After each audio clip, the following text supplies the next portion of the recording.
Ok, el día de hoy, en esta ocasión, nosotros nos vamos a concentrar básicamente a partir de la página 110 y el tema general que vamos a ver en esta ocasión es la afirmación creyente de la realidad. Entonces, digamos que este sería, ¿no?, como el tema central que nosotros vamos a abordar en esta ocasión. La afirmación creyente de la realidad.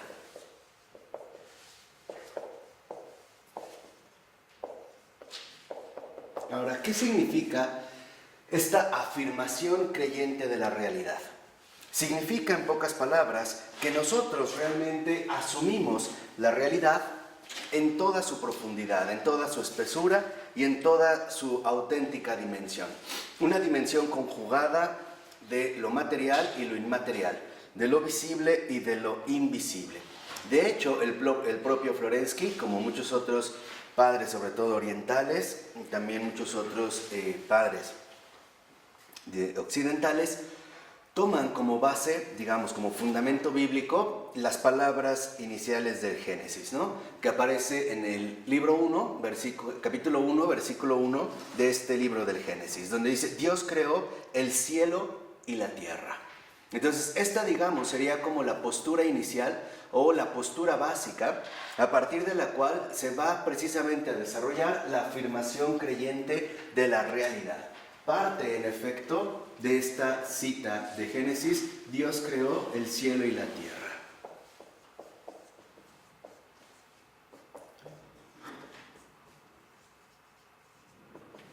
Partiendo entonces de este fundamento bíblico, lo que vemos es que esta expresión, en efecto, nos remite desde el principio, ¿no?, en el principio Dios creó el cielo y la tierra, a que en efecto todo, por así decirlo, todo lo creado está fundamentado en estos dos ámbitos fundamentales. O sea, finalmente, decir que en el principio Dios creó el cielo y la tierra nos lleva ya a contemplar la realidad en su auténtica dimensión, tanto invisible, que sería la referencia del cielo, como en lo visible, en este caso, la referencia a la tierra. Por eso, en la confesión de fe, nosotros le llamamos a Dios creador de las cosas visibles e invisibles. Entonces, lo que vemos es que desde el principio aparecen dos mundos. Estos dos mundos conjugados, cielo y tierra, lo invisible y lo visible, aparecen entonces establecidos desde el principio. Los dos mundos, tanto el invisible como el invisible,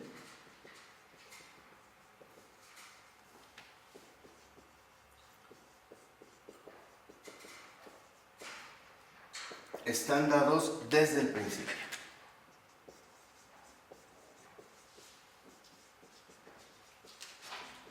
Y aquí nosotros, en efecto, podríamos hacer todavía una precisión más para aclarar de fondo lo que estamos diciendo.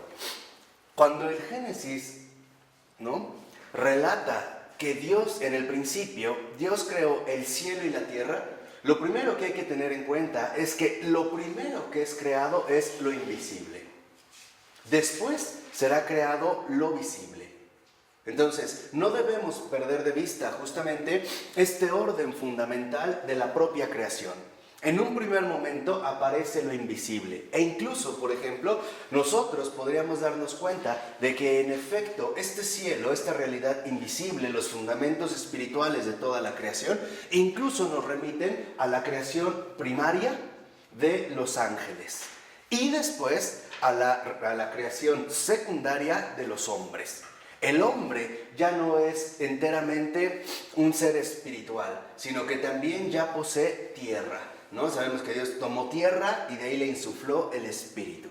Entonces, lo que vemos es que la prioridad fundamental de la creación es lo invisible y que está remitida en este versículo precisamente a la cuestión del cielo.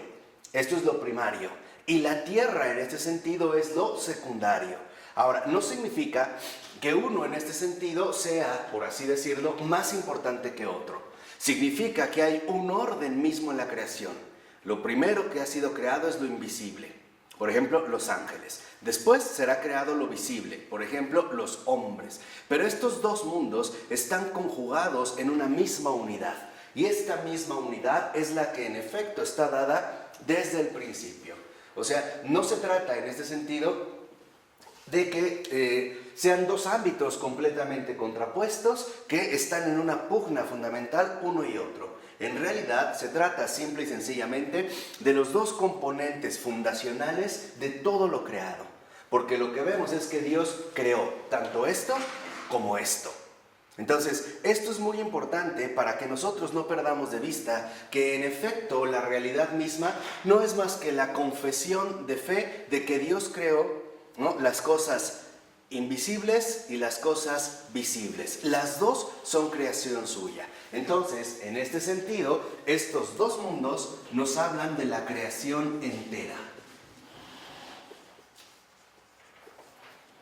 Y esto es muy importante para que nosotros, en efecto, no incurramos en determinados errores, por ejemplo, suponiendo que todo es material y que lo inmaterial se refiere al ámbito enteramente racional, o al revés, que todo es puramente espiritual y que lo terreno, lo visible, lo material es un engaño del cual hay que salir lo más pronto posible para alcanzar nuevamente esta pureza, ¿no? Esta pureza enteramente espiritual. ¿Por qué? Porque para Florensky estos dos mundos, el mundo invisible y el visible, el cielo y la tierra, están conectados. Entonces, la creación entera aparece precisamente como una conexión.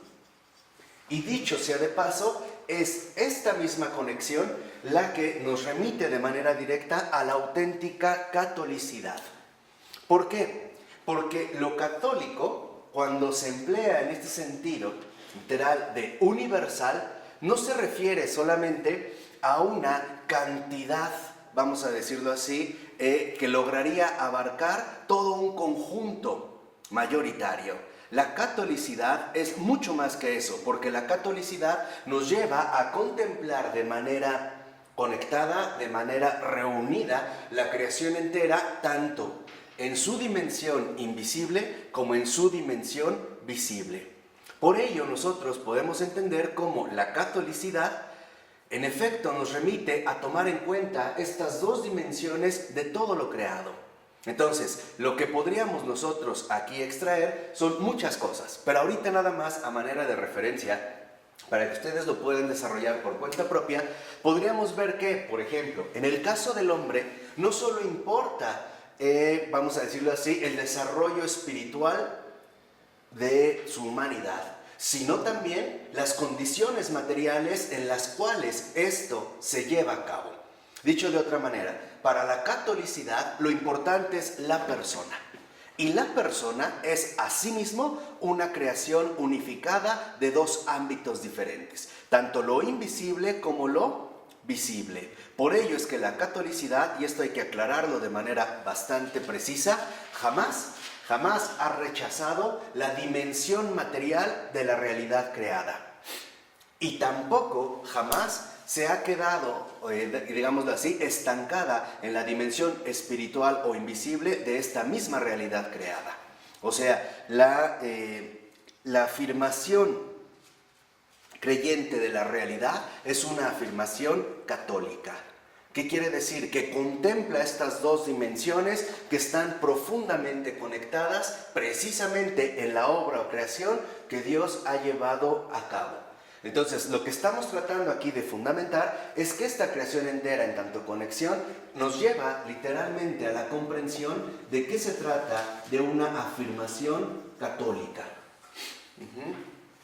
Dentro de esta afirmación católica incluyente, ¿no?, que capta la realidad entretejida de estos dos mundos, a veces se han solido dar, por ejemplo, polarizaciones un tanto inapropiadas. Por ejemplo, una tendencia que nos llevaría a considerar que todo consiste en conservar una cierta pureza espiritual, como ocurrió, por ejemplo, en Port-Royal, en Francia, donde, ¿no?, el cuerpo es como dejado de lado en las realidades materiales, o bien otro tipo de polarización contraria que consiste a destacar únicamente las dimensiones materiales de la vida. O sea, la herejía de los cátaros sería uno de los ejemplos. Exactamente, o sea, lo que quiero que entiendan es que en efecto tal parece que las herejías en este sentido se mueven en una infidelidad a la católica. ¿Qué es la infidelidad a la católica? La incapacidad para sostener estos dos mundos en franca unidad. Por ejemplo, lo vemos desde Arrio, ¿no? Por mencionar nada más un tipo muy básico de herejía. Para Arrio, para los arrianos en general, el propio Jesucristo, que es la encarnación misma de estos dos mundos, por eso vemos que San Juan nos decía, en el principio era la palabra, resultaba algo prácticamente inaceptable. Para Arrio, por ejemplo, Jesús sí era verdadero Dios, pero no era verdadero hombre, tenía apariencia de hombre, ¿no? Y eso es justo a lo que Florensky se va a oponer a lo largo de toda su obra y también de toda su vida. ¿Por qué? Porque en realidad esta católica nos lleva a aceptar la realidad total en estas dos dimensiones, sin atentar contra una de ellas. Por ejemplo, lo que estaba sosteniendo en ese sentido Arrio y sus partidarios era que en efecto Jesús era cielo, pero si es cielo, Dios, invisible, no puede ser de ninguna manera al mismo tiempo tierra, o sea, visible, o sea, hombre. Y habrá quienes entonces asuman la postura contraria, ¿no? No, Jesús sí era verdadero hombre, pero no era verdadero Dios. O sea, la incapacidad para contener las exigencias fundamentales que establece la afirmación creyente de la realidad. O sea, la afirmación católica, ortodoxa, de toda la creación entera. ¿De acuerdo? Esto es bien importante, porque esta es como una de las columnas fundamentales en las cuales se establecen muchísimos errores. Por ello, a la mitad de este primer párrafo de la 110 dice el texto: la afirmación de los dos mundos, por consiguiente, es la afirmación creyente de la realidad de la creación en toda su profundidad. O sea, sin falsos reduccionismos. Hoy en día, que por ejemplo el Papa Francisco ha dicho claramente que hay que derribar todos los muros, hay que entender bien a qué se está refiriendo. Primera, no se refiere, cuando el Papa Francisco habla de estos muros, no se refiere precisamente a todas las posibles divisiones u obstrucciones que hoy en día las sociedades democráticas modernas tal parece tienen que enfrentar. No se refiere, en pocas palabras, solo a la dimensión visible o material de nuestra realidad en general. Se refiere ante todo a la recuperación fundamental del verdadero espíritu católico. O sea, a recuperar en pocas palabras la grandeza misma de todo lo creado. Derribar los muros significa en este sentido encontrar de nuevo la conjunción fundamental de lo visible y de lo invisible, y por lo tanto quedar plenamente integrado al espíritu de la verdad, o sea, al espíritu en este sentido de la verdad católica. ¿A qué también se refiere el Papa Francisco? A un aspecto central. Hoy en día, debido a nuestra cultura particular, tal parece que tendemos a darle prioridad o excesiva relevancia al modo de presentación de las cosas, o sea, en pocas palabras, hoy tal parece que nos conformamos única y exclusivamente con lo que vemos y ya. Y eso para nosotros es todo. De ahí, por ejemplo, que hoy en día los grandes medios de comunicación masivos tengan precisamente tanto éxito. ¿Por qué? Porque nosotros hoy en día le damos una entera credibilidad a lo que vemos. Dicho de otra manera, como lo hizo ver en uno de sus textos Zygmunt Bauman, hoy lo que veo es lo que creo, ¿no? Entonces, ahí me quedo, no profundizo. Por ejemplo, si yo viera en efecto en la calle a una persona vestida de cierta manera, ¿no?, con una cierta apariencia, de entrada jamás, por ejemplo, se me ocurriría sospechar que se tratase de un delincuente o de un maníaco. No, simple y sencillamente lo que veo es lo que creo. Y aquí es cuando nosotros establecemos estos muros. O sea, los muros a los que se refiere el Papa Francisco son ante todo los muros invisibles de falta de comprensión. No podemos quedarnos plenamente instalados en perspectivas inapropiadas para comprender la realidad misma del mundo y también la realidad misma del hombre. De ahí pues que hace poco el propio Papa Francisco hablara, por ejemplo, de la paradoja, ¿no?, de la alimentación. Y lo que decía era muy sencillo, ¿no? Y lo dijo hace pocos días. Hoy hay mucha comida, pero pocos tienen acceso a esta comida. Ahí es donde entra un poco esta situación. Ahí es donde en efecto están los muros. O sea, los muros que nos llevan a no comprender de manera adecuada la realidad misma, en su auténtica profundidad. Entonces, ¿qué encontramos en lo católico, en esta conexión católica? Profundidad. Y para nada limitación o rechazo o prejuicio o incomprensión, ¿no? Involucra en ese sentido apertura. Una apertura que nos lleva a desbordar nuestros propios parámetros tanto de comprensión como de comportamiento. Por ejemplo, puede ser que nosotros veamos a alguien homosexual, pero ¿qué hay más allá? No solo es el modo de presentación en el mundo lo que va a determinar, por ejemplo, nuestro tipo de relación católica hacia esta persona o hacia un delincuente. Lo que vemos es un hecho, ¿estamos de acuerdo? La pregunta es, ¿ese hecho determina por completo la existencia de esta persona? ¿Sí o no? No sé si se entiende a lo que me refiero. Esto es importante porque ahí están los muros, o sea, los muros que limitan, en pocas palabras, el resplandor de la verdad. Por eso hay que entender que, gracias a Dios, tenemos también un excelente Papa, pero un Papa que muchas veces es utilizado para fines distintos a los que realmente él está promoviendo. Entonces, es muy importante que nosotros no nos limitemos, no seamos unilaterales en nuestra postura en el mundo y ante el mundo, con las personas y ante las personas, e incluso con uno mismo. No ser unilaterales. Por eso, por ejemplo, para San Benito, lo mismo todavía de manera mucho más acentuada para San Bernardo, lo fundamental dependía de una conjunción. Miseria, sí, y misericordia.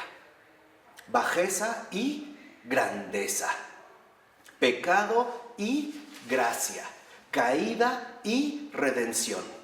Este es literalmente, ¿no?, el espíritu católico que en efecto nos debe mover y que, dicho sea de paso, es el tipo de espíritu que Florensky está nuevamente renovando en el mundo. No digo trayendo, porque esto no es nuevo, simplemente lo está renovando en una época en la cual, tal parece, nosotros hemos perdido la capacidad de integración de estos dos mundos. Y vemos cuestiones extremadamente polarizadas, ¿no?, divergentes. Por ejemplo, hay quienes hoy en día en la realidad humana únicamente se concentran al aspecto terreno. Por ejemplo, a la conservación del cuerpo. Y por ello vemos que hay un gran boom, ¿no?, de cirugías estéticas, ¿no? Estamos también como en el gran negocio de las cirugías plásticas. Entonces, consideran que si, por ejemplo, mantienen la cara estirada, o bien si se vuelven fieles adeptas, sobre todo al lifting, al levantamiento facial, etc., con eso cubren las exigencias de su propia existencia.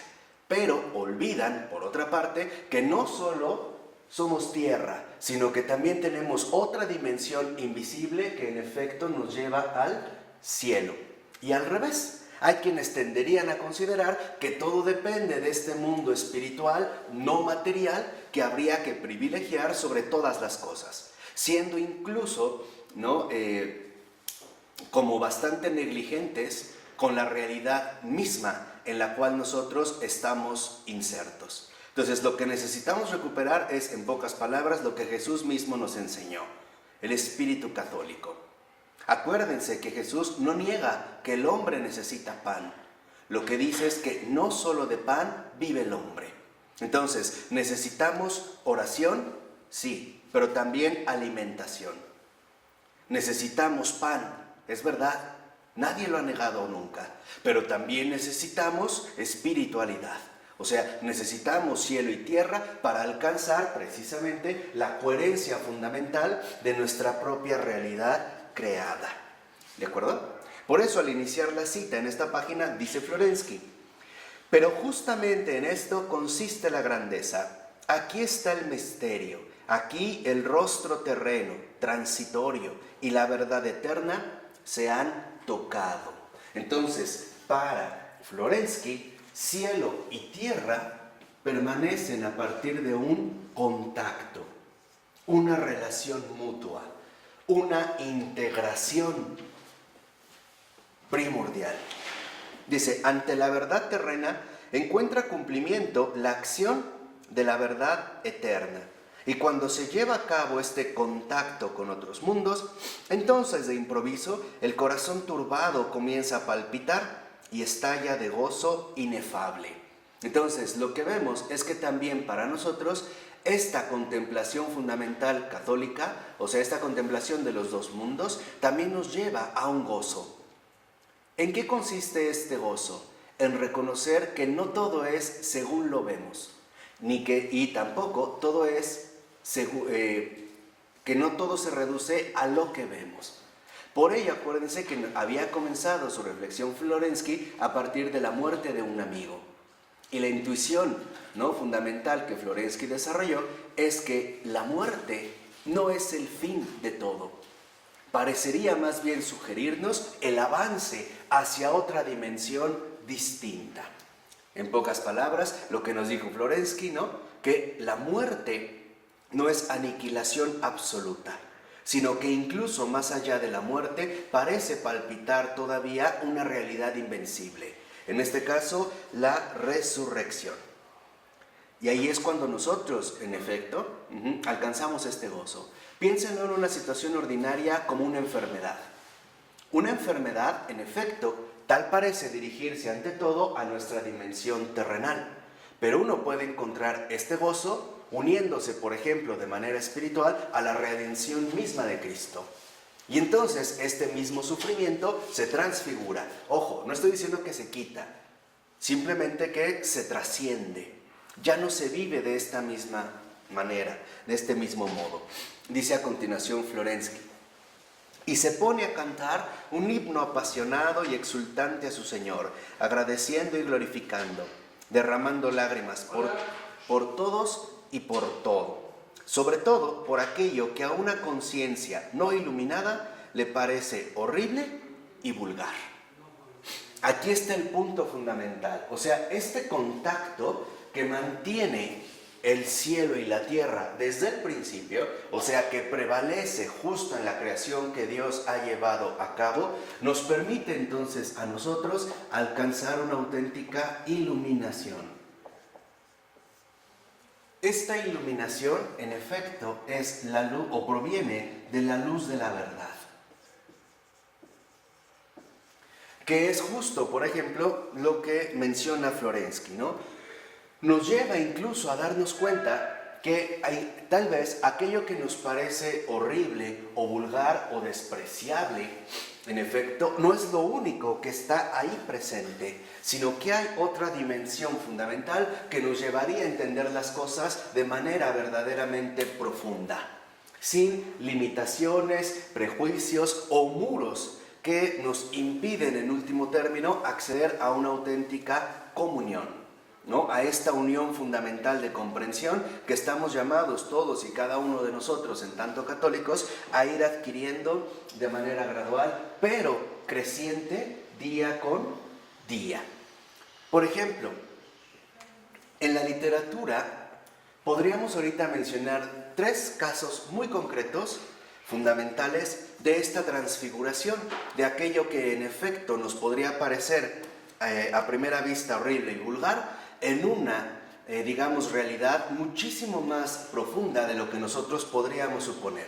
El primero que ahorita podríamos mencionar es Dostoyevsky. Digo, por seguir esta línea rusa, ¿no? Dostoyevsky es como el gran investigador de las cavernas profundas del corazón humano, ¿no? O sea, Dostoyevsky, en efecto, logra acceder a estas dimensiones tenebrosas de la realidad humana, pero percatándose de que estas dimensiones tenebrosas no son realmente lo único que define a un ser humano, que hay otras dimensiones fundamentales que también deben de ser reconocidas y por lo tanto reconciliadas. Por ello, Dostoyevsky nunca cayó en una especie de desesperación ante la bajeza o la vulgaridad del corazón humano. Comprendió en este sentido Dostoyevsky que esta dimensión tenebrosa del corazón también albergaba otra dimensión luminosa de esta misma realidad. Y eso es justamente como la tensión fundamental que da tanta fuerza a las descripciones, sobre todo psicológicas, en general humanas, de los personajes de Dostoyevsky. En segundo, podríamos mencionar a François Mauriac, este gran escritor católico que, como tal parece, comparte la misma suerte de los grandes católicos contemporáneos, muy poco conocido, por no decir prácticamente desconocido. Él en sus obras, una de sus afirmaciones fundamentales y que en efecto se localiza en sus novelas, es que Dios siempre está al acecho. Este decir que Dios siempre está al acecho significa que lo terreno, la tierra, no es lo único que define nuestra realidad, sino que lo invisible está presente de una o de otra manera, aún en esta misma realidad que al principio nos pueda parecer horrible y vulgar. Por ejemplo, bastaría con leer su novela Nudo de víboras para ir captando cómo lo que a primera vista nos pudiera parecer a nosotros nefasto, apunta a una intuición fundamental de iluminación que en efecto brota finalmente de la luz misma de la verdad. Otro más sería Maxen van der Merch, otro de los grandes desconocidos de estos tiempos, converso al catolicismo, donde él escribió un relato bastante breve, pero bastante luminoso, que se llama La máscara de carne. En esto, en efecto, lo que él relata a grandes rasgos, el personaje principal, es un depravado, ¿no? Depravado, digamos, en un sentido literal. Además, es homosexual y con todos aquellos, digamos, etiquetas que nosotros podríamos señalar como inapropiadas o repulsivas. Que conste, yo no estoy diciendo que por ser homosexual es depravado, por eso que primero es depravado y además, en otra cosa, como homosexual. Entonces, no alcanza a tener comprensión de parte de los hombres hasta que al final de la novela, y esa es como la explosión fundamental de luz, se encuentra con un sacerdote, ¿no? Y este sacerdote lo que en efecto le muestra es que a pesar de todo, él no se reduce a esta condición. Él es otra cosa que en efecto puede ser comprendida a la luz de lo invisible, a la luz, digamos, de la presencia celestial que logra iluminar y traspasar estas tinieblas. Y acaba con una oración bastante hermosa, donde tal parece que el Altísimo toma la palabra y dice: si los hombres no lo quieren, dádmelo a mí. Porque lo que para ustedes está podrido, para mí se puede convertir en una ofrenda extraordinaria, ¿no?, de gloria. Entonces, ahí habría otro caso. Y otro más podría ser George Bernanos. Bernanos, este escritor llamado de combate, siempre, digamos, como que es el gran compañero de los desdichados, ¿no? Pareciera que si uno lee a la ligera los escritos de Bernanos, parecería que en efecto acaban en un fracaso. Pero para Bernanos lo importante es que justo en el instante mismo de este fracaso aparece ese otro mundo que nos permite contemplar la novela entera a otra luz, bajo otra perspectiva. Lo más llamativo de todo es que nosotros mismos, como católicos, ni los conocemos, ni los leemos, y si los leemos no los entendemos, ¿no? Y son como grandes regalos que el Señor nos ha dado. Pero bueno, al iniciar el otro párrafo dice el texto: el contacto con otros mundos será el hallazgo de los nexos profundos e invisibles de la realidad, de los acontecimientos y del todo integral, desde la experiencia de lo que podríamos llamar el mundo desde el punto de vista de Dios, o sea, la trascendencia, hondura de realidad y profundidad espiritual de la creación divina, que transpira neumatológicamente, o sea, espiritualmente, en el tiempo y en el espacio empíricos, de los elementos concretos de la vida. Entonces, lo que determina Florensky en este contacto es que hay nexos vitales, nexos de vida. Estos nexos vitales que en efecto permiten a la creación entera manifestarse en su auténtica integridad, en su integridad fundamental que desde el principio involucra tanto lo visible como lo invisible. Aquello que vemos, pero también y sobre todo aquello que no vemos. Al iniciar la 111 dice el texto: la contraposición entre los dos mundos significa en nuestra carta, esta carta 1 de la columna y el fundamento de la verdad, el contraste entre la vida dominada por el paso del tiempo y entregada a la muerte, pasajera como un espejismo que se agita, y el mundo de la eternidad, donde reina el eterno reposo. Entonces, en estos nexos vitales, por ejemplo, uno de los primeros aspectos que destaca Florensky es precisamente el nexo vital entre el tiempo y la eternidad. E incluso Florensky va a detectar también su auténtica colaboración. Por ejemplo, tratando de resumir lo que hemos dicho hasta el momento, nosotros como hombres necesitamos tiempo para realizar la eternidad. Necesitamos tiempo. ¿Por qué? Porque nosotros no somos completamente o absolutamente temporales, pero tampoco somos absolutamente intemporales, o sea, eternos, ¿no? No, necesitamos en efecto, como diría Charles Péguy, captar la dimensión temporal, pero también la dimensión eternal de toda la realidad creada, y que en nosotros quizás se manifiesta con un mayor énfasis. Por ejemplo, para que nosotros lleguemos al cielo, necesitamos vivir en la tierra, necesitamos atravesar la tierra, o sea, necesitamos finalmente, ¿no?, asumir una existencia terrena que no termina en esta dimensión, sino que se va finalmente, ¿no?, como adecuando a este contacto fundamental que nos conduce al cielo.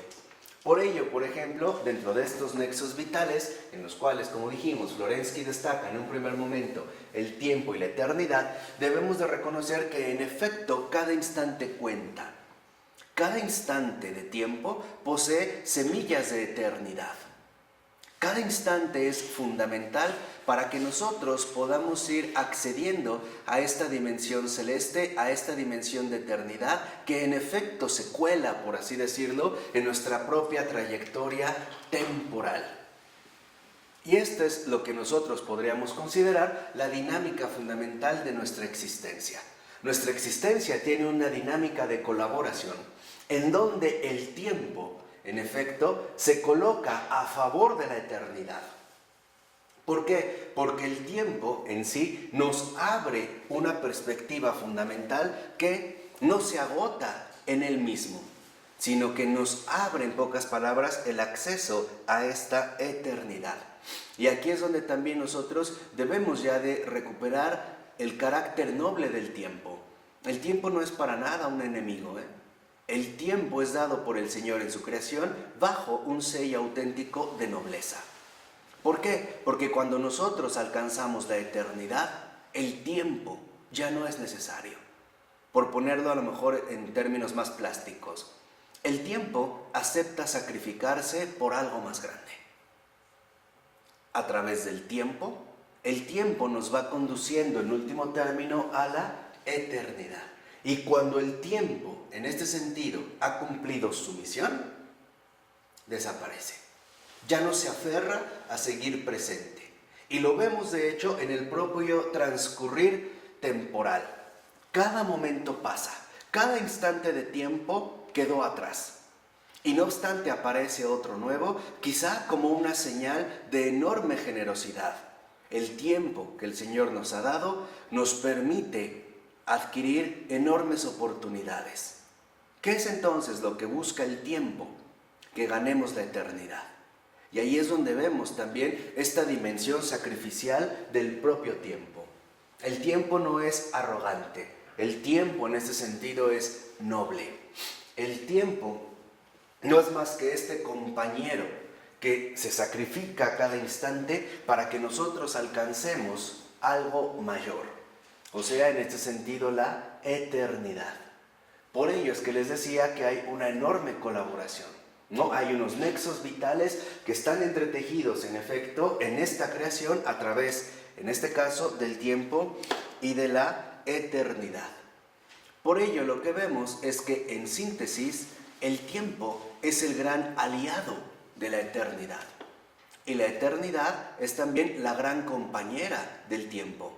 Ambos, en estos nexos vitales, ¿no?, que los van configurando, en efecto, nos llevan a darnos cuenta de la dinámica fundamental de la creación divina, o sea, de la dinámica fundamental de la creación entera. Por eso es que nos debemos de tomar muy en serio el tiempo, no porque el tiempo pasa y ya no se recupera. Y entonces acabemos como un Marcel Proust, ¿no?, escribiendo cada uno en busca del tiempo perdido, de este tiempo que pasó y que resulte irrecuperable, y sean los volúmenes que sean, nosotros simple y sencillamente somos incapaces de volver a recuperar.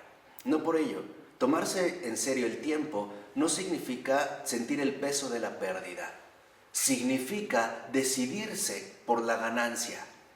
¿Qué quiere decir? Que la verdadera fuerza del tiempo radica en el futuro, en lo que siempre nos ofrece a cada momento. Dicho de otra manera, tomarse en serio el tiempo es tomarse en serio la esperanza de la eternidad. Y aquí podríamos también hablar horas y horas acerca de este carácter fundamental del tiempo. Pero bueno, que baste con lo que hemos dicho para entender un poco, ¿no?, la dirección católica, esta afirmación creyente de la realidad que vamos desarrollando. Bueno, al iniciar el otro párrafo dice el texto: el primer mundo está caracterizado por la impresión descorazonada del movimiento incesante de los fenómenos. En este caso, el primer mundo para nosotros es el mundo de lo visible, ¿no? Es el mundo del tiempo. El correr imparable del tiempo conduce todo lo que vive en este mundo irremediablemente hacia la muerte. Y en efecto, tal parece que nosotros lo que percibimos en un primer momento es la irrecuperabilidad de nuestra realidad creada. Todo pasa, ¿no? De ahí que, por ejemplo, en algún momento un filósofo presocrático como Heráclito estuviera convencido de algo a grandes rasgos. Todo fluye, todo pasa, nada queda, ¿no? O que, de otra manera, se insistiera tanto en una posible recuperación de lo perdido, ¿no? Estos grandes fieles, diría también Charles Péguy, de las causas perdidas, ¿no? Esta recuperación de lo perdido de una vez y para siempre a través de una repetición históricamente cíclica, ¿no? Por ejemplo, el hecho de que muere pero de alguna cierta manera recomienza de nuevo, a través, por ejemplo, de las estaciones del año, ¿no? Como que muere, pero bueno, tenemos la impresión de que se va a repetir, aunque de alguna u otra manera vuelva a morir. ¿Sí me explico?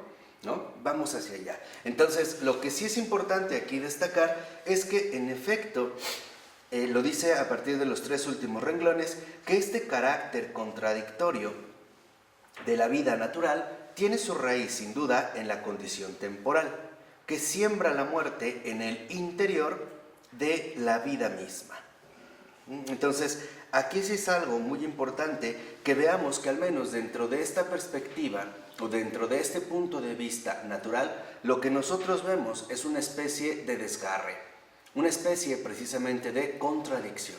Las cosas nacen para morir, como si ese fuera, digamos, el propósito fundamental de venir al mundo, ¿no? Morir. Nacemos para morir. La semilla brota para secarse. La flor, en este sentido, también se abre y alcanza su esplendor para inmediatamente marchitarse. Pareciera que dentro de esta perspectiva estamos como en una contradicción insuperable, ¿no? Es curioso que vivimos, pero tal parece que cada momento que transcurre, la muerte va ganando terreno, ¿no? Nacimos para morir. Este sería, digamos, dentro de esta perspectiva. Pero lo que vemos es en la nota 11 de esta misma página, dice Florensky, existir en el tiempo es esencialmente estar muriendo. Es la llegada lenta, pero irrevocable de la muerte. Vivir en el tiempo es someterse inevitablemente a la depredadora. O sea, vivir es igual a morir. La muerte no es otra cosa que un tiempo más extendido, que produce más efecto, que atrae más la atención. La muerte es un tiempo instantáneo. El tiempo, una muerte prolongada. Y en efecto, si nosotros analizáramos, por ejemplo, en gran medida las reflexiones que se han hecho acerca del tiempo, veremos que de fondo hay precisamente esta vinculación entre tiempo y muerte, ¿no? Que es lo que les había comentado. Vivir es morir. Y la muerte no es más que una vida prolongada.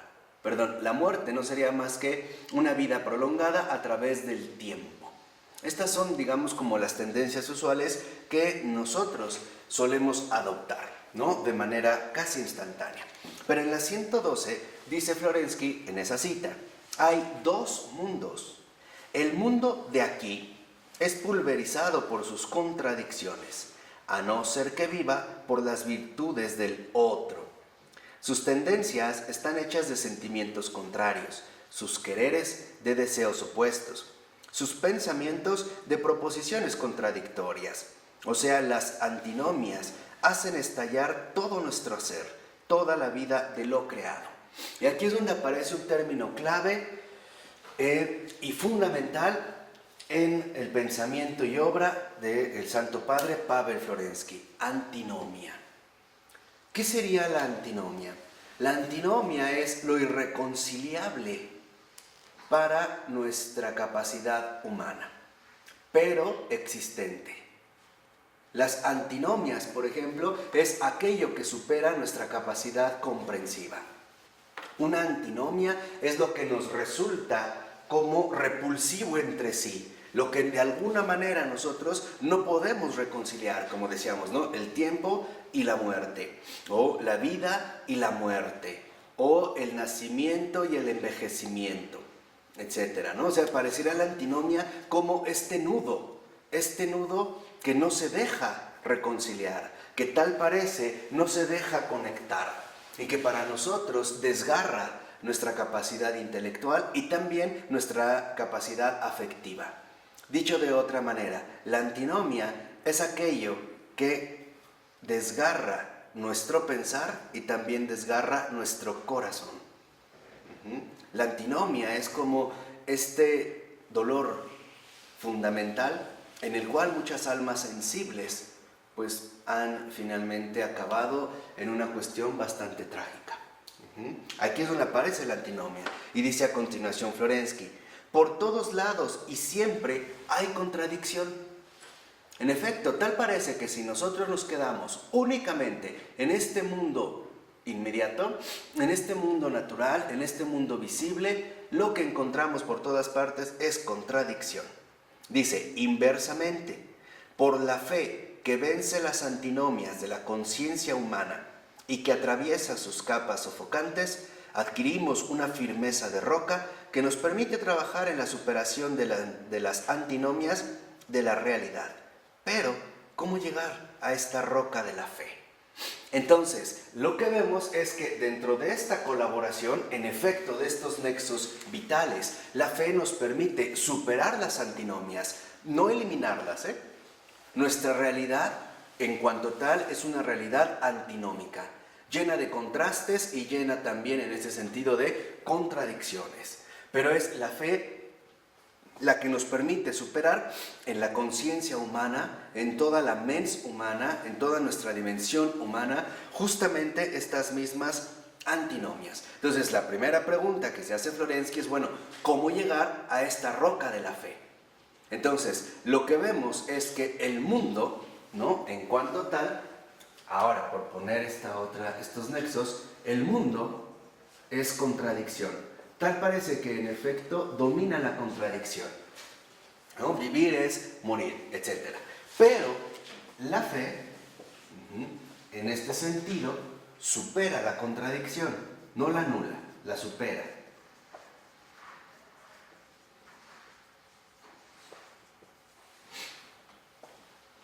Y por ello es tan importante que en efecto el mundo como contradicción, en efecto se manifieste como el mundo de las antinomias, de aquello que la conciencia humana no puede de ninguna manera reconciliar, captar, digamos, sus nexos vitales. Tal parecería que nos movemos siempre en estas antinomias. En cambio, para Florensky, la fe, la roca de la fe, nos permite superar estas antinomias y por lo tanto superar la contradicción a través precisamente de una perspectiva integral. Eso es la fe que supera la contradicción, significa que nosotros alcanzamos una visión integral. Y vuelvo a repetir que a esta visión integral, Florensky, como en general la gran tradición católica, es justo lo que llama contemplación.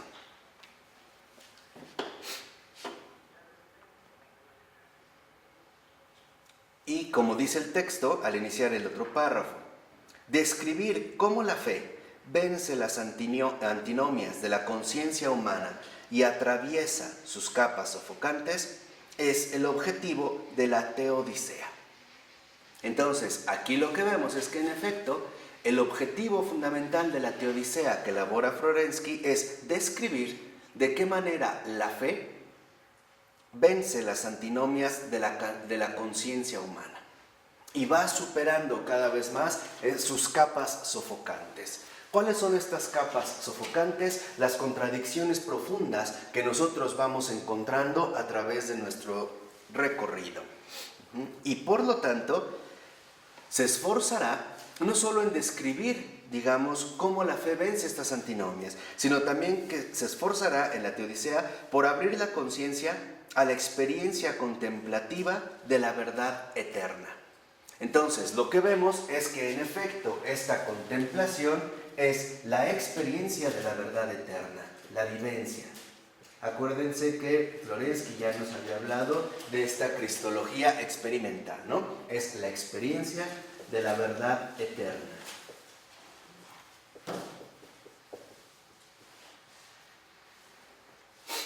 Y aquí en efecto ya empezamos ahora a detectar un aspecto fundamental. Para Florensky, la fe es la experiencia de la verdad eterna. Y solo a la luz de la verdad, estas contradicciones, estas antinomias, son asumidas desde una perspectiva adecuada.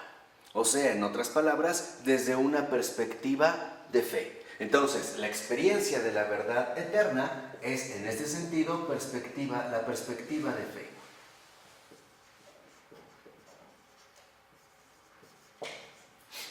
Y esto es precisamente lo que Florensky buscará desarrollar y también buscará ir describiendo a lo largo de la teodicea. O sea, a lo largo precisamente de este esfuerzo por mostrar cómo la razón también está llamada a alimentarse y a trascenderse a partir de la experiencia de la verdad eterna. Y por lo tanto, la manera en la cual la perspectiva de la fe es justamente lo que trasciende y vence las antinomias desgarrantes que tanto torturan y lastiman a la propia conciencia humana. ¿De acuerdo? Entonces, mientras en la teodicea se da este aspecto, en la antropodicea, ¿no?, Florensky mostrará cómo la firmeza de roca adquirida en la fe nos permite, dice Florensky, trabajar en la superación de las antinomias de la realidad. Es decir, cómo la verdad contemplada, vertiéndose en el organismo sacramental, cierra las heridas que laceran la misma realidad, transfigurándola en la vida del espíritu y superando realmente la muerte.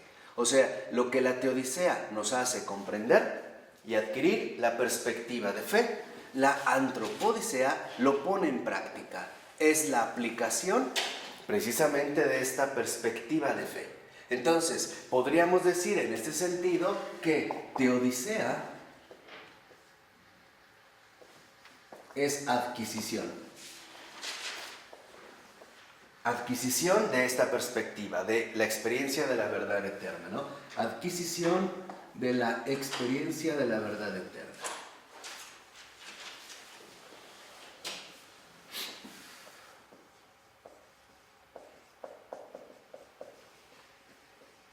y por lo tanto del dogma viviente. Acuérdense que para Florensky el dogma no es una letra muerta. El dogma es una experiencia de vida eterna. Y la antropodicea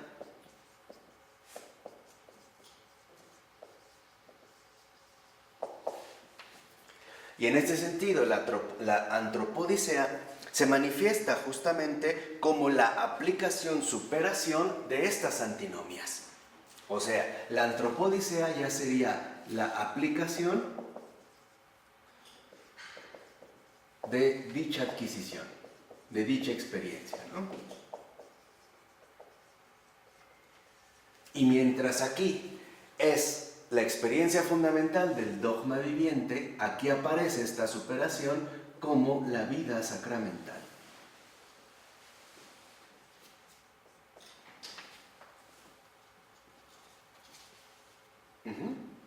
¿Vamos? Entonces, por ello es que para Florensky va a ser tan importante iniciar con la búsqueda de esta verdad permanente que, en apariencia, la muerte quiere vencer y que por lo tanto quiere en este sentido desmentir. En pocas palabras, para Florensky, y esto es algo fundamental para estos tiempos, lo importante está aquí.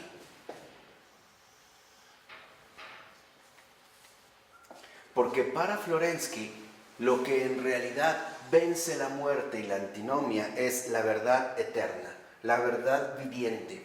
No es la verdad según las medidas humanamente adoptadas. Por ejemplo, verdad como coincidencia entre sujeto y objeto. Verdad como lo que mi razón es capaz de establecer o aceptar. No, en pocas palabras, la verdad viviente es Dios. Y solo desde Dios, solo desde su visión, solo desde su gloria, o mejor aún, solo desde su santidad, es que nosotros podemos adquirir la experiencia de la verdad eterna y aplicar esta experiencia a través de una vida sacramental. Entonces, aquí podríamos ya esbozar dos aspectos bastante fundamentales. Primera, la afirmación creyente de la realidad consiste en la adquisición de la experiencia de la verdad eterna y por lo tanto de la santidad. Y en efecto, lo que nos va a mostrar Florensky es que solo la santidad es la que vence las antinomias, tanto intelectuales como morales o prácticas del ser humano. Solo desde la santidad se vence la muerte y se vence también la limitación racional del hombre y también su inadecuación moral, o sea, su limitación de comportamiento. O para terminar en esta ocasión con lo que habíamos mencionado hace un momento. Solo con la santidad y solo a través de la santidad, de la experiencia viviente de la verdad eterna, es como se derriban los muros que el Papa Francisco nos ha invitado a derribar. Solo siendo santos, las antinomias ya no hieren el alma del hombre. ¿De acuerdo? Ok, vamos a dejarlo hasta aquí. En nombre del Padre, del Hijo y del Espíritu Santo. Amén.